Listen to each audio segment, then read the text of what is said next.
We will now proceed to the first roundtable discussion for the conference, which is on the impact of the amendments on the future of entertainment in India.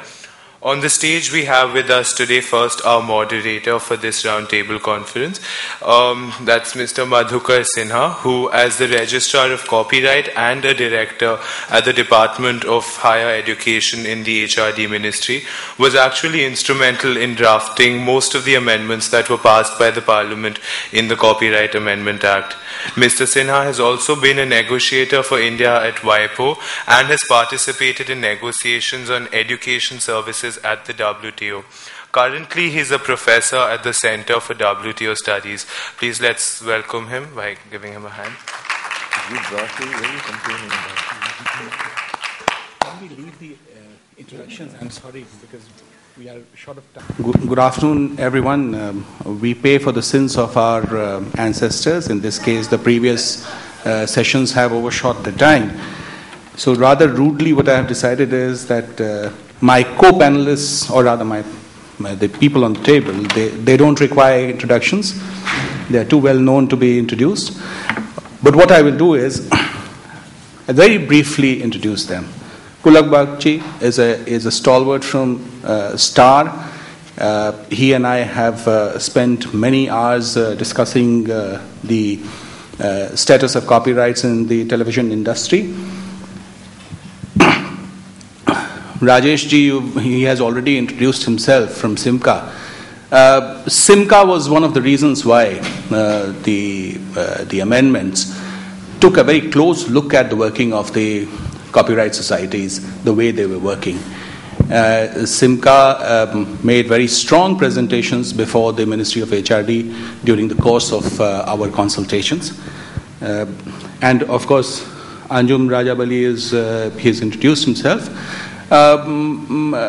This is in fact his previous intervention was very crucial in underlining one aspect, that the moment we start talking about the rights of the authors, immediately we get Javed Akhtar before our eyes.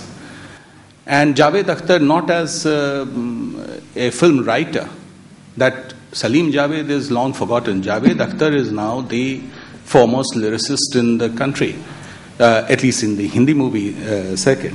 And so what happens is, you tend to forget that while the principal director of the film gives a character to the film, the story is also a very important part of the film. In fact, the thread of the story, if it was one of those rambling types, and contrary to popular opinion, I thought Jab Tak Hai Jaan was a terrible story. But, oh really? I thought there would be Shah Rukh fans and amongst the ladies and Katrina fans otherwise. So we have a very good panel here. Okay, so without much ado, let me pose questions based upon what Professor Gopalakrishnan had said, why the amendments seem to have taken the character they have. Okay, and my first question is and I'll ask panelists to expound their thoughts on that. What about access? We talk about authors, we talk about film producers, we talk about TV program producers, we talk about lyricists, music directors, everyone. What about this lot? This lot needs access to that entertainment at an affordable price. They don't want to be priced out of the market, and they want quality entertainment. And it is part of their fundamental right. It's under the cultural rights that the Constitution actually gives them. Okay? So what about that? So access is one. Are you denying access to the audience that you're supposed to be addressing? Number one. And number two, given that the character of the amendments reflect the lobbying that has taken place, how have you succeeded, or do you think you have failed in lobbying enough? So let me ask more aggrieved party to start with. Okay, so both these issues. And let me assure you, this is just a starting point. Just re-articulate the two questions. First was Access. access. What about access? People are the audience getting the access they are supposed to get access to. In the sense, is the film industry with its games of apportioning of the pie, slice of the pie, actually leaving out the audience from accessing the works of entertainment. No.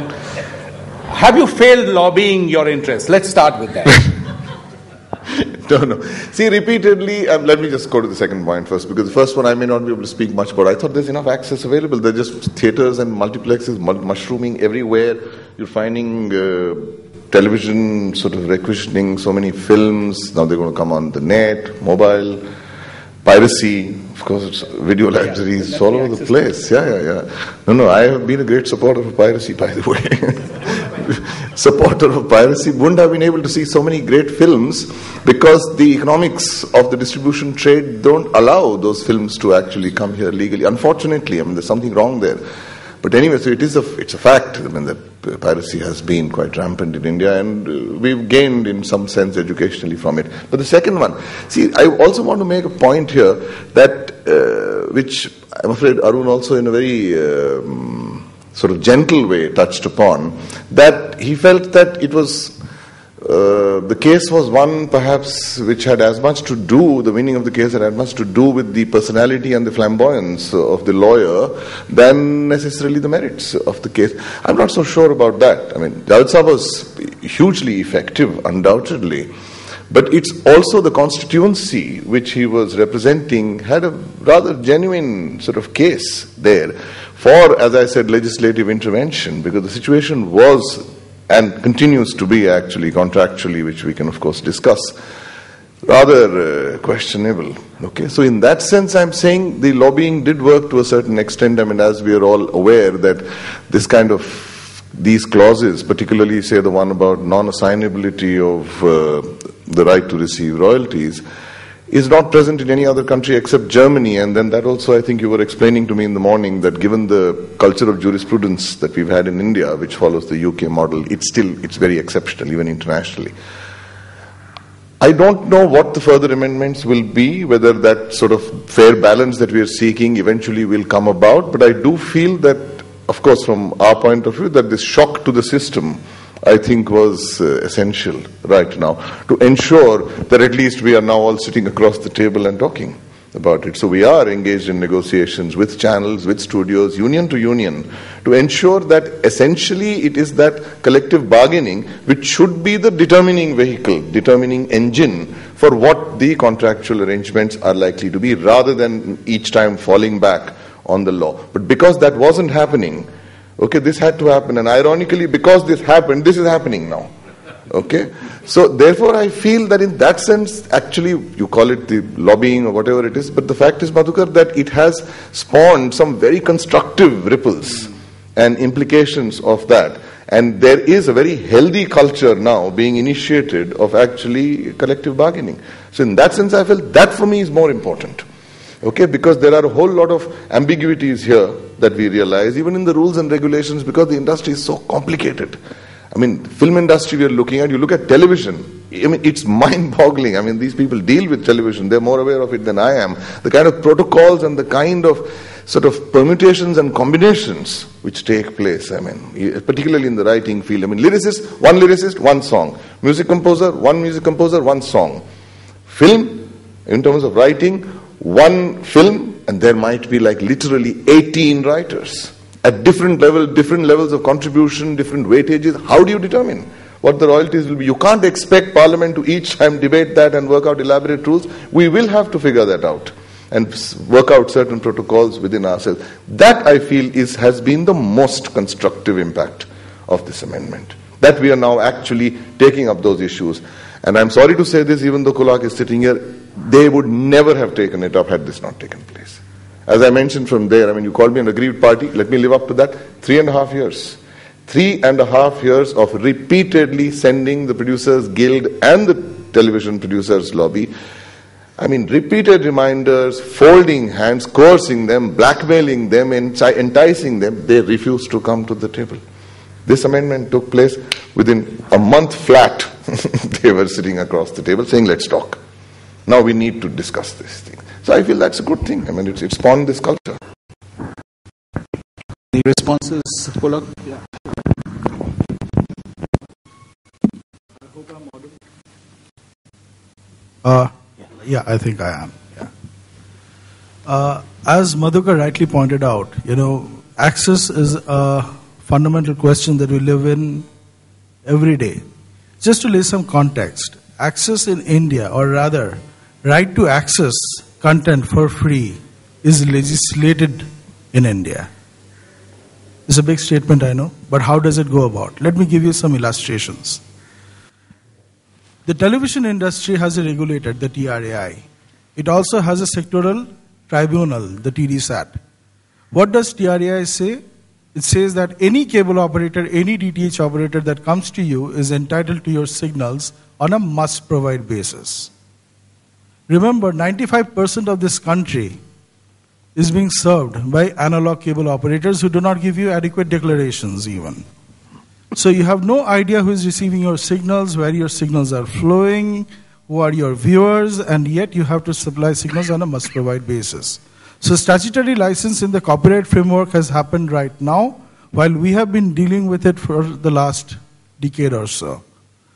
So even when it comes to sports broadcasting, for example, like a cricketing event where the Indian team is playing, there's a full-fledged act called the Mandatory Sports Signal Sharing Act, whereby broadcasters are mandated to compulsorily share the best available feed with Doordarshan for nothing at all. So access is not a problem in India. You'll have it everywhere. This is the only country where piracy is recognized, well received through statutory formulations. So more than access, what concerns me is perhaps because of too much of access being, occupying the center stage of formulations and discourse, I think quality is one which is really suffering. Even if we see in the television paradigm, we see each channels doling out general entertainment content, which is hardly differentiated from one or the other. So even when it comes to sports, while we have been radically, bringing down the number of overs to bowl, we clearly see, the ability of Indian cricketers when it comes to our test matches. So this radical, approach towards access may be resulting in some sort of disparagement to quality, which is something, we should be reckoning. So while we talk of rights, while we talk of monetizing rights, while we talk of, people being deprived, we should also remember that perhaps in the days of yore, when we had, lyricists like, if I may say so, Janisar Akhtar, father or grandfather of Javed Akhtar? Father of Javed Akhtar, right?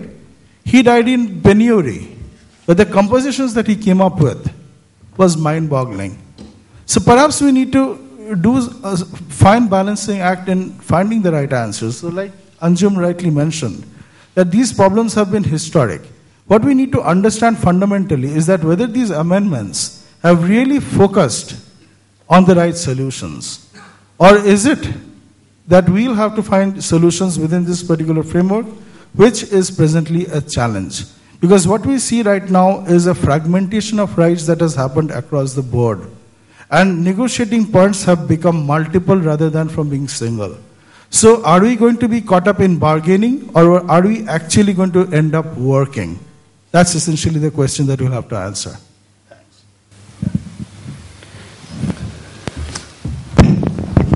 I was hoping for a more acerbic response to very strong statements by Anju. So. But Pulak played with a very straight bat. So I'm banking on Mr. Rajesh Dhupad of Simca to now try a hook or a pull. Hooks. Already chakke chhuda diye hain. That's a different point. The point is, he Mr. Madhukar has spoken about access. While driving down from the hotel to the venue, I was narrating a small incident to my friend. I've been married for a long time, happily.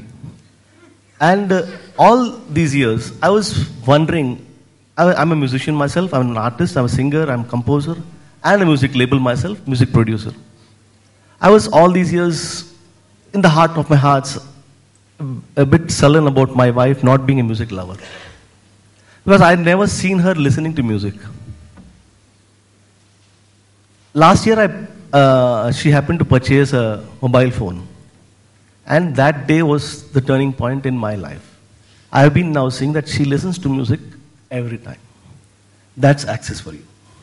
And all of that music that's being listened on her phone, in spite of being me a producer, is all pirated. Because today... You've done a mistake.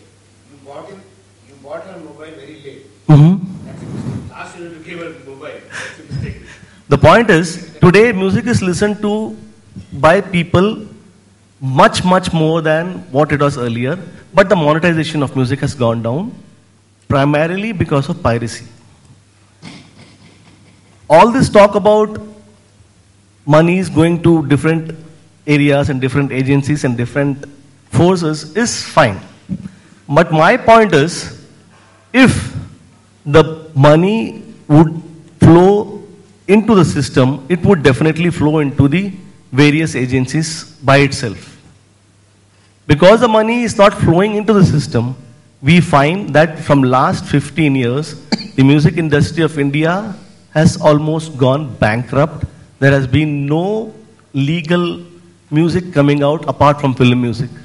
Can you vouch for a new album which has been released last 15 years which has been a commercial hit? No. The primary reason being that today music albums have become unviable because there is 99% piracy. This figure would be mind-boggling to you. But just have this scenario of 70% of all music that is listened to in India today is on the mobile. And what we get from the mobile, apart from the RBT is not music, is zero. All the music that is being listened to on the mobile today is either through mobile chip piracy or through the internet piracy. The music industry gets nothing out of it. This is the point which I wanted to make. The access is definitely increased 100-folds, but the monetization is not happening. Coming to the rights of the authors and composers, we as SIMCA, South India Music Companies Association, really welcome the act in totality. Yes, the composers and authors should be given royalties commensurate with the sales. But as rightly pointed out by Professor and many others who have been on the stage till now, that there have to be modalities worked out in tandem by everybody so that we don't end up standing, this may be not the right place to say this, outside the courts. Ultimately, if we don't stand outside the courts, the losers are going to be the lawyers. That's a different point. But the point is, the industry has got to sit down across the table and solve this problem. The government or the law cannot sit down and tell, okay, this is going to be the percentage for you to pay to the author and the composer if you sell one DVD, or this is going to be the rate for if you sell one ringtone. No, that's not going to be done by the government. That's for the industry to solve. So let's work as an industry should work and sit down together and solve these basic problems. Yeah, you have something to Yeah, add? oh, absolutely. I entirely agree with you, Rajesh, about this. It's interesting to note why is it that this hasn't happened earlier, and that I am putting it down to a mindset. Let me respond as a music label. This may be a one-off case, but I have been in the industry from last 28 years. Okay. I have offered royalties to my composers and my singers and my writers. At that point of time, all of them refused, saying, "Sir, abhi mujhe jo dena hai de do. Baad mein what happens? Oh, picture will be, the album will hit or not. I don't know. Give me my money right now. I'm okay with it." I want 50,000 rupees for this. Please give it to me now. Tomorrow the album flops. I'm not responsible. This was the response of the fraternity, music composers, writers, till 2-3 years back. This can be vouched by all the music labels. Rajesh, you're absolutely right. I'm not denying that. When I said mindset, I meant the mindset of the whole culture of negotiations, including the mindset of the artists. Okay? I mean, you will say that again, I'm being dramatic here, but the fact is that when there was bonded labor was rampant, okay, their mindset was of that. It was introjected, it was internalized. So therefore the rights which they were looking for. Let me please. Oh, Rajesh, you need to let me complete. Let me please. Yeah, you wanted some acerbic stuff, you're getting it. No, let me please intervene.